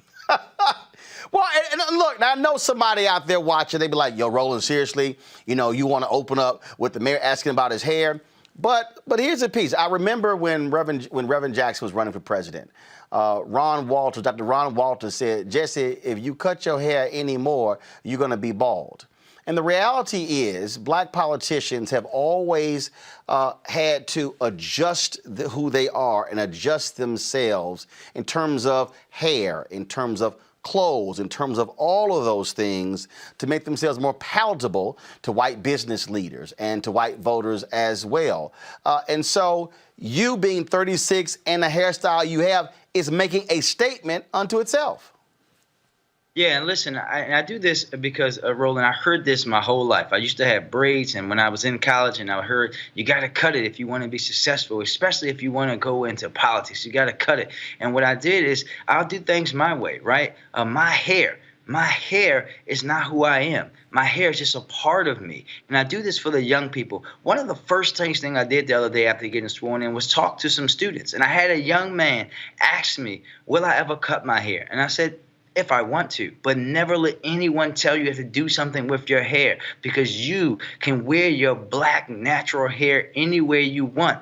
I've gotten to this point, Roland, without giving in to myself and who I am. This was the same thing when we talked before, when I wore a Colin Kaepernick jersey on the council floor. People thought I had lost my mind. I said, no, I am very sane in my mind. I am going to be me. I am proud of who I am. I am proud of my heritage, and you will respect me for who I am and my capabilities and not judge me on something so trivial like hair. When we talk about the issues Baltimore is facing, you're dealing with housing, you're dealing with crime. But I dare say the most important thing you got to deal with is trust. To have a mayor go to prison for reaping hundreds of thousands of dollars in books that were never published. And then you had another previous mayor, not the one before her, but another previous mayor who had to resign for the misuse of gift cards as well. I mean, so you got people there, you got people in the city who are saying, man, can we trust leaders not to be corrupt? Can we have them looking out for the interests of the citizens and not their own pocketbook? Yeah, and I think I know coming into this that this is going to be something that I have to focus on, rebuilding trust. But let me also be very clear, Roland. That's why the citizens of Baltimore elected me. They elected me because they've seen me grow up before their eyes. They know that I grew up in a neighborhood in Baltimore in Park Heights where the world descends on it for a Preakness horse race. And every other day of the year, I wasn't even seen as human by my own city government, where I saw my first shooting before my 10th birthday. They know that they've seen me grow up and be a council person, be the council president, lead the largest anti-violence movement on the ground here in Baltimore, called 300 Men March, but also they've seen me be the person challenging the status quo, leading the council as we close those healthy Holly loopholes, being the person that passed Baltimore's open data law, being someone that's always transparent, and being that person that they see at the community, that they see coaching their kids basketball and youth football games, that they know does not care about money. They know that the business interests that have been influencing some of those mayors in the past and the things that happen with Mayor Pugh, they don't like me because I will always do what's right, even when it's not right, popular for me or popular for in the citizens. What's right for Baltimore is what I will do. Just like yesterday when I announced those new restrictions. Wednesday when I announced those new restrictions. It's because I am about making Baltimore better. I could care less about how people think about what am I doing for myself. It's not about me. It's about the city that gave me the opportunity and my family the opportunity, moving from the rural South as a first-generation Baltimorean, to build Baltimore better for the generations to come, especially for Black Baltimoreans. You had Donald Trump eviscerating Baltimore, trashing then Congressman Elijah Cummings, and of course Cummings took that personally. You had this Republican woman who ran against Kweisi Mfume, again saying the same thing, saying it's corrupt and the trash in the city. And that's one of the things that, as somebody whose parents were community activists literally, in our neighborhood, who started with cleaning up streets and tearing down empty houses and overgrown lots and cleaning up trash. All of that goes to how a city looks. And so, what is your initial plan? Obviously you got big plans you want to have, but you're also looking at something along those lines, saying, hey, let's deal with how we look, and focus on a citywide cleanup plan, and focusing on how do we take these abandoned buildings and these empty homes and turn it into affordable housing. What exactly are your your plans for the first 6 months, first year? Well, listen, Roland, I want everyone to hear me very clear. I am coming into a city government that is completely broken. We're talking about this is 2020, almost 2021, and our city government is still operating like it's 1999. We're behind. We have to build systems. What I am talking about this term, for the long term, Roland, is about foundational work. We have to build the foundation for how we can be the best version of ourselves. You don't go from being 0-16 to winning the Super Bowl the next year. But this is how you attack that from both a long term and a short term point of view. Before we had this recent surge in COVID, again, leading by example, I myself have been leading a group of volunteers every weekend, going into the most dirtiest neighborhoods where the dumpings happen, where the mistrash is happening, to do it and clean it up myself in partnership with our Department of Public Works. We're going to continue to do those kind of things when it is safe for us to do them. We will also be doing the basic things of restarting the recycling collection that was ended here in the city of Baltimore, making sure that we're modernizing our trash collection, going towards zero waste, because in a major city like Baltimore, it's unacceptable that in in 2020, we don't have GPS route makers for our solid waste workers. We have to put those things in place so that we can do those simple things for the citizens. When you talk about affordable housing and our vacants, it's about making sure that we are getting those properties out of the hands of these slum lords and folks who have held on to them for decades and decades, getting them into the hands of either the city or people who want to build, renovate them, knock them down, build new affordable housing, expanding on the work that we've done with this new plan. We actually, when I was on the council, we passed a $20 million increase to our affordable housing trust fund. Now we're at the implementation stage, and what we will do in Baltimore, the birthplace of inequity legislation, is lead by enforcing my equity law that I passed and making sure that we're doing those investments in the neighborhoods that have been left behind on purpose. Doing that intentionally, building them up from a housing standpoint, from a health standpoint, making sure the city is spending its money there so that we can see how we're going to bring those neighborhoods back. Question from my panelists who are with us, Amisha and Lauren Victoria Burke. I'll start with Amisha Cross first. Amisha, your question for the mayor of Baltimore.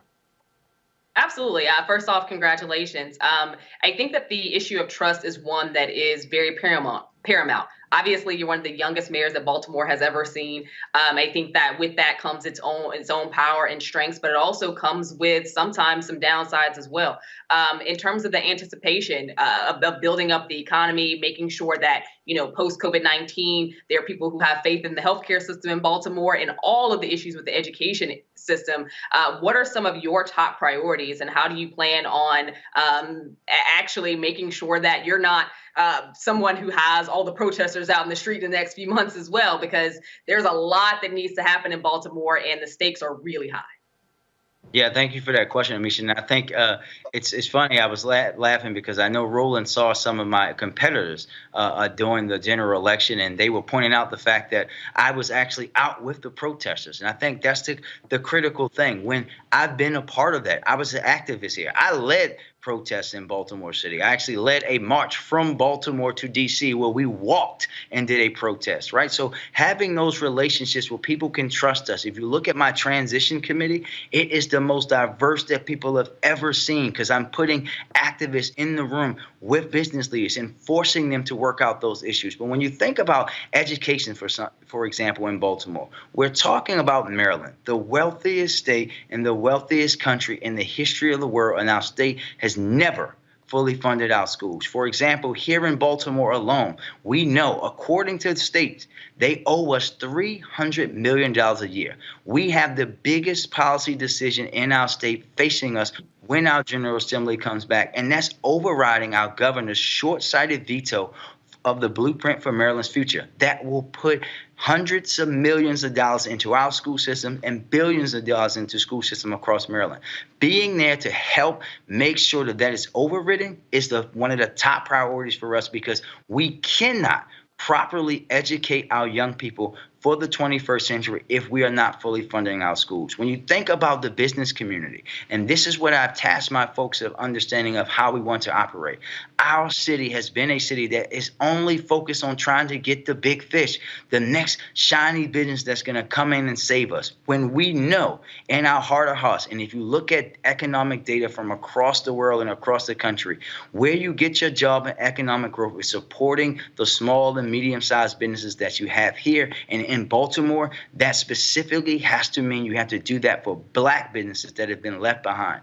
I know that personally, as my family runs one here in the city and for generations have not had the opportunities that their counterparts have.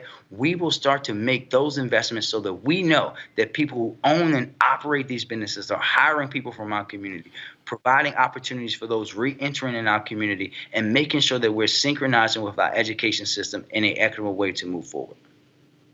Lauren Victoria Burke. I wonder, Mayor Scott, honored to talk to you. When I go to major cities, I'm from New York, and I spend a little bit of time in Richmond, Virginia, a little bit of time in Brooklyn, and I go through Baltimore frequently for this and that. I just wonder what your plan is or what your thoughts are. How do these cities, particularly a city like Baltimore, how do you turn around neighborhoods that are kind of have the abandoned properties, abandoned storefronts. It almost feels like it's so entrenched in so many of these cities. And what's your view of what can turn that around? Is it private-public partnership? Is it an investment from the government? What are your thoughts on that? I think it's a mixture of all of the above, right? We have a program here of Vacants to Value that has been successful, but like many things, it has not been updated and changed since its inception in 2010, and now we're in 2020. When you think about Baltimore, you think about it as a city of 600,000 people or a little less, right? But we have housing stock for 1 million. We have so many of those vacant properties, many of it which are never going to be habitable again. It's a mixture. We have to, again, and this is where the partnership comes in, because when you have blocks of houses, if there's 10 houses on one block and 5 of them are owned by the same person, and we're trying to go through our court system at the state to get them in receivership, we shouldn't have to go 5 different times. We should be able to do that all at once so that we can get that in the hands of someone. We have had partnership with our state through Project Core and other things to get demolition money. We need more of that. As we go into a new federal administration, we're going to be talking with our federal delegation, Senator Card and Senator Van Hollen, to make sure that they understand we need the federal government, HUD, and other folks to be a part of that. Because this is about not just building a new Baltimore, as they've been trying to do, and build it for people that are not here and definitely do not look like us, but this is also about making sure that we're providing that opportunity. And this is where the equity portion comes in. We see some of that work, and there's great work going on here in Baltimore. If you go to East Baltimore, where they filmed The Wire, they are now selling houses for $225, $250 in a neighborhood where you could get a house for $7,000, $8,000 when I was 25 years old. But that has to be expanded upon. They have great work happening in the Johnson Square neighborhood, where they're now taking people, community-based supported development, where they're taking people who are renting in a city where they're renting $1,200, $1,300 and putting them into home ownership where they pay $800, $900. And think about the opportunity for Baltimore, our proximity to D.C. When you think about the MARC station that we have in West Baltimore, think about that access where we could actually build up and support Black neighborhoods, getting Black folks here, Black folks who are coming from other places like D.C. to Baltimore. We have to do that in a very concentrated way, but it's going to take partnership, city, state, federal, and private folks to be a part of that. Some of that work is beginning, but you need a mayor that really wants to invest in it and not let folks dictate that only investment can happen in areas around the water or only happen in white neighborhoods. It can and will happen in our neighborhoods as well. Mayor Brandon Scott, we certainly appreciate it, sir. Thank you so very much. Certainly look forward to having you back on the show. Let me know anytime you want to come on. And then also, hopefully, with this COVID stuff, we look forward to going down the street and doing Roland Martin Unfiltered from Baltimore. So keep us abreast of the good things happening there. And we certainly will let our folks know what's going on. All right, you will do. And please stay safe, everybody. Thank you. Indeed, we appreciate it. Thank you so very much. That's the Mayor of Baltimore, Brandon Scott. All right, y'all. Man, sad story here. Another Brandon, 40-year-old Brandon Bernard, was executed last night by lethal injection at the Federal Penitentiary in Terre Haute, Indiana. Bernard was pronounced dead at 9:27 p.m. He was the youngest person in the United States to receive a death sentence in nearly 70 years after he was convicted for his involvement in the murder of a couple in Central Texas. Despite several valiant attempts to stay the execution, Bernard became the 9th person to die on death row since Donald Trump restarted capital punishment in July. 17 years had passed before that took place. 17 years. But Trump wants to kill as many people as possible before he leaves. There are 5 more inmates scheduled to be executed before inauguration. Also keep in mind, 5 of the 9 jurors that convicted him said he deserved to not be executed. That's what happens there. Folks, we've been covering the Georgia Senate race, and while we were in Georgia in the past week, we had an opportunity to catch up with Jon Ossoff, who was challenging David Perdue for one of those 2 positions. If Jon Ossoff running against Perdue, you have, of course, Raphael Warnock running against Kelly Loeffler. Here is my interview with candidate Jon Ossoff. So Jon Ossoff, these drive-in rallies are not necessarily how politicians want to campaign, but you got to make do in this situation. Yeah, we have to build energy and inspire turnout while also protecting public health, and we have to set a good example. This is a dangerous time for public health. across the country and here in Georgia. And so we're energizing people with our message of health, jobs, and justice, and inspiring people out to the polls while also making sure that we're looking out for people's health. Which is a stark contrast from the rallies that we see led by Trump and Pence and Republicans. They're crowding people into enclosed spaces without masks. They're showing no regard for public health, just as they haven't all year. It's like this macho thing, almost. You know, that wearing a mask, keeping distance, following CDC guidelines has become this sort of cultural flashpoint. And this is why we need new leaders in this country who will unite the people to do basic things like follow public health advice. And just yesterday, Georgia hit a record number of COVID cases. Yeah, look, the virus is spreading out of control across the country.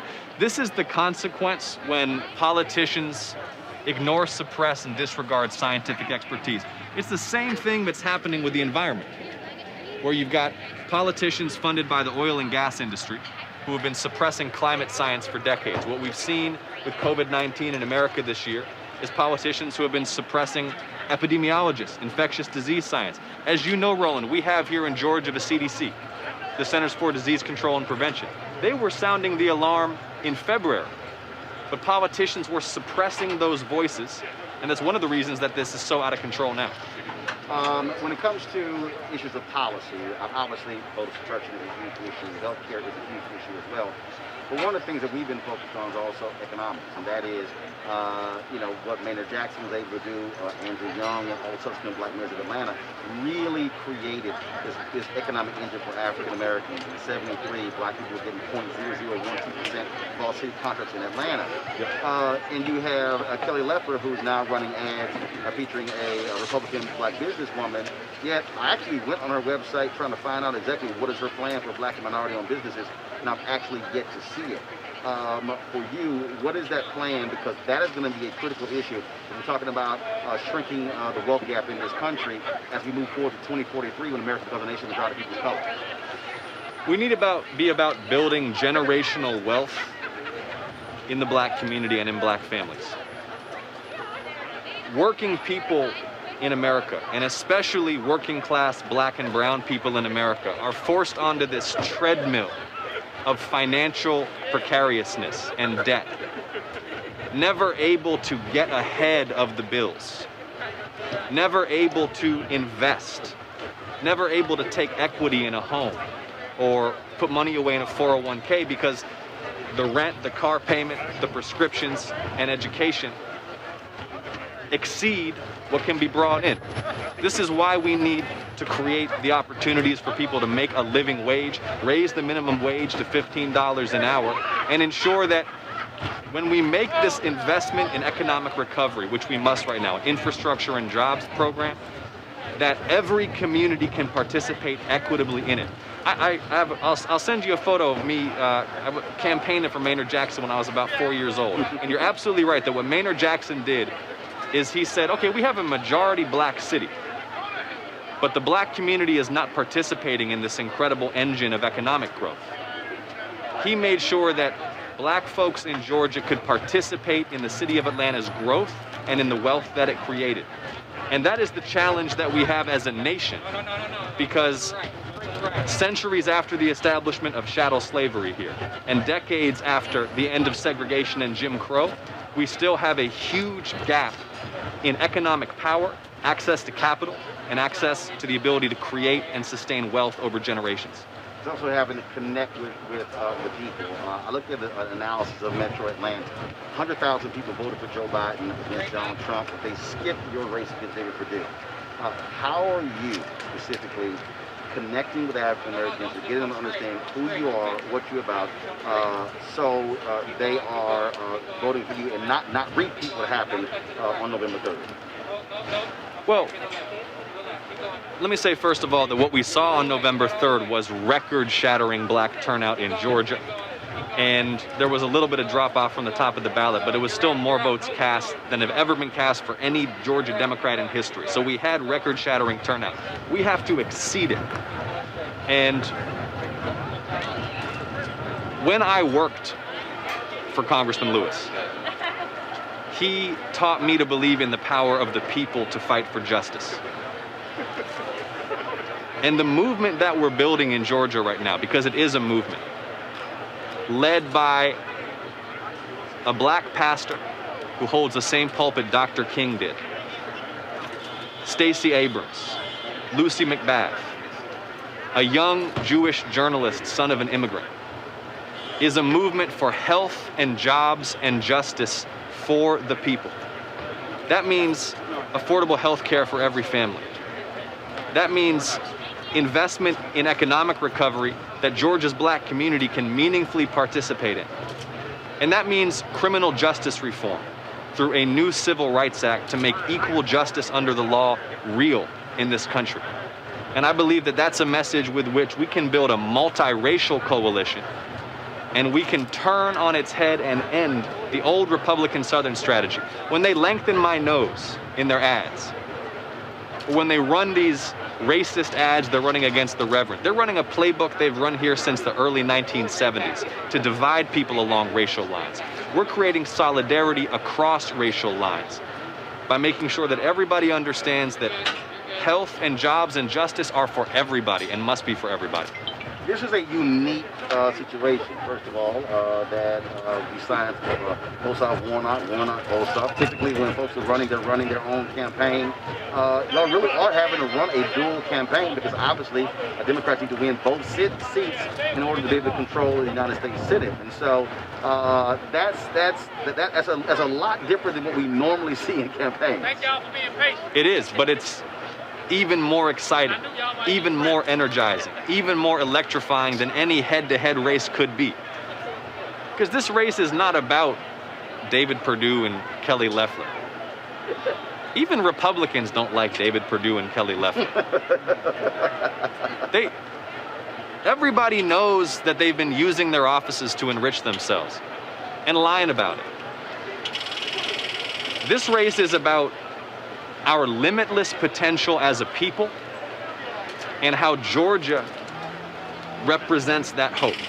That if we're gonna make this country what this country can become, we have to win these 2 Senate races. If Joe and Kamala are gonna be able to get things done, we have to win these 2 Senate races. If we are gonna have health and jobs and justice for the people, and that's not just a slogan, that means health. That means health care as a human right. That means jobs for all people that pay a living wage. That means true criminal justice reform. If we're going to pass that legislative agenda, we have to win these 2 Senate races.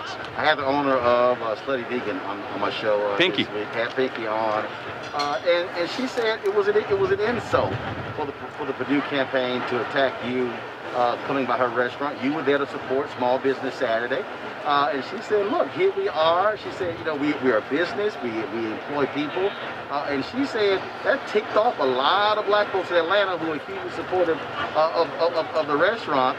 And then for him to say, Georgia, take a pick, as if it was between beef or plant-based. But that really also was an attack on a black-owned business. David Perdue doesn't care about black people.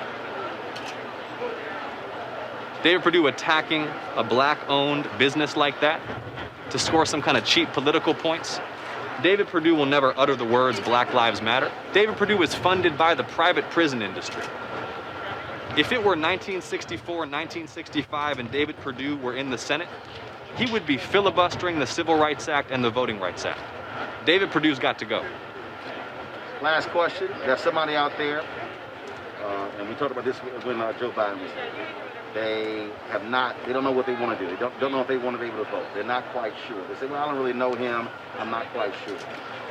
You look at that camera right there. Make the case to that voter, that young voter, that older voter, that African-American voter, that white voter, that Republican voter, why they should cast that ballot for you come January 5th. Sure. Well, look, December 14th is the first day of early voting. And this isn't about Democrats versus Republicans. We got 2 incumbent senators in Georgia who have been using their offices to enrich themselves while they hold up economic relief for ordinary people. If we're going to pass direct financial relief for families and businesses, if we're going to empower health experts to contain the spread of this virus, if we're going to invest in infrastructure and jobs and pass a new Civil Rights Act, we got to get out and vote and win these 2 Senate races. And this is not about partisan politics. It's about human rights.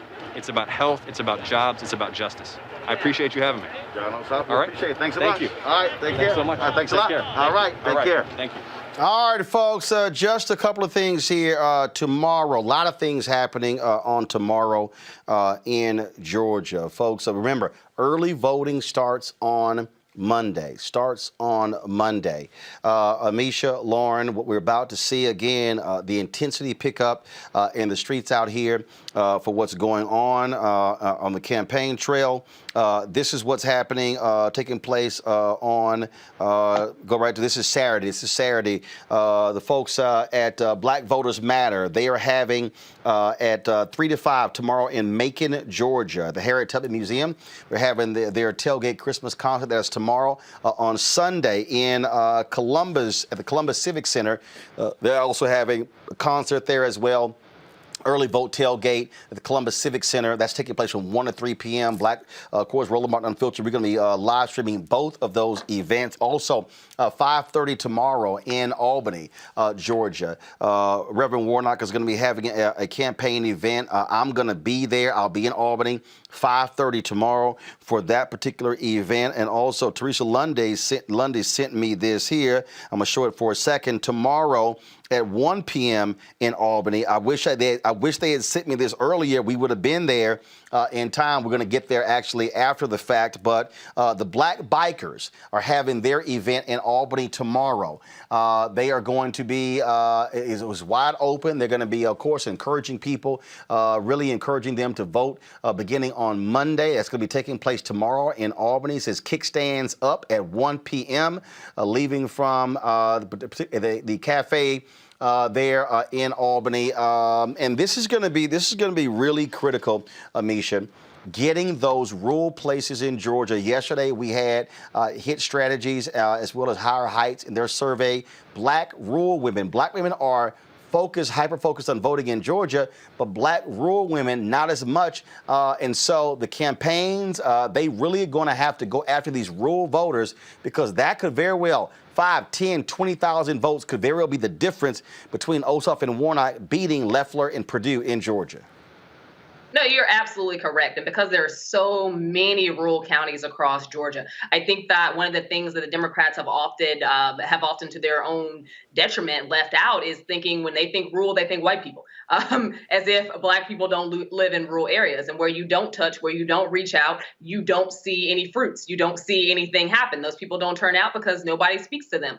I think that at this point, we are at a flashpoint in American history where these people can no longer be forgotten. They have to be inclusive. There has to be outreach to them. There has to be dedicated motivation towards pushing them to vote, and recognizing that, particularly in Georgia right now, the time is, we're up against the wall here. You have to make those efforts right now. And that Georgia is more than Atlanta and the surrounding area. So I think that, this is a very important time for organizations, Black-led organizations as well. I love what the bikers are doing. I love what some of these other organizations are doing, and putting a spotlight on areas that aren't within a rock throw of Atlanta.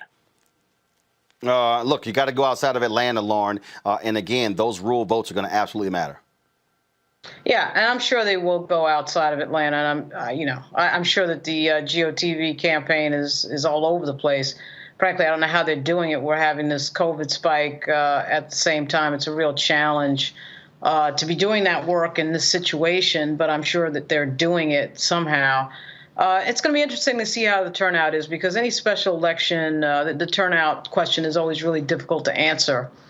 But this is obviously is a huge moment. It's about control of the U.S. Senate, and it's about effectively giving President-elect Joseph Biden, the chance to actually govern.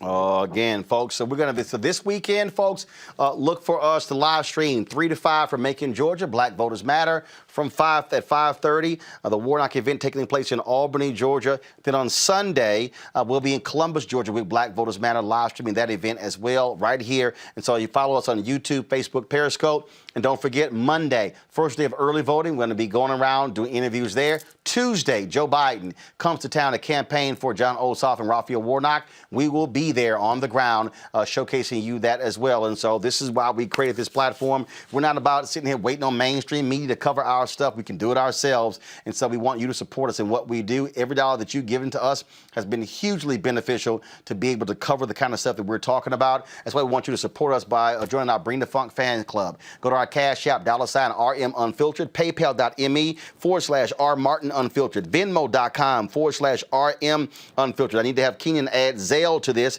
The Zelle email is Roland@RolandSMartin.com. You can send a money order to New Vision Media, NU, Vision Media Inc., 1625 K Street Northwest, Suite 400. Washington, D.C., 2006. And so we certainly thank all the folks who support us in what we do. Lauren, thank you very much. Amisha, thank you so much. Andrew left early. We thank him as well. Folks, that is it for us. But before we go, my apologies, folks. Of course, we do have one last story in memoriam. Of course, Tiny Lister. Of course, many of us remember him from being in the movie Friday and so many others. Was found dead in his home yesterday at the age of 62. According to Lister's manager, Cindy Cowan, deputies arrived at the 62-year-old's Los Angeles apartment for a welfare check. Upon arrival, they found Lister unresponsive. Cowan says Lister was experiencing COVID symptoms. However, at this time, an official cause of death has not been determined. He started his career as a pro wrestler and then went on to become best known for his role as Debo in the Friday film franchise. He also played the role of President Lindbergh in The Fifth Element. And he played Adam Sandler's brother in the film Little Nicky. Lister leaves behind his wife, Felicia Forbes, and their daughter, Faith. I had an opportunity to meet Tiny on so many different occasions. He was a great brother. You see the Debo character. He always used that one to scare folks, especially little kids. But he really, really was a gentle giant. And we certainly are going to miss his presence. And so we pay our respects to Tiny Lister, folks. So we always end our, that's it for us. We always end our show on Friday showing members of our Bring the Funk fan club. And so we're going to close it out doing that way as well. I will see you tomorrow from Georgia. And then, of course, tomorrow, Sunday. And then Roland Martin Unfiltered on Monday, where we keep it real, keep it unapologetic, keep it unfiltered, because we keep it black. Holla!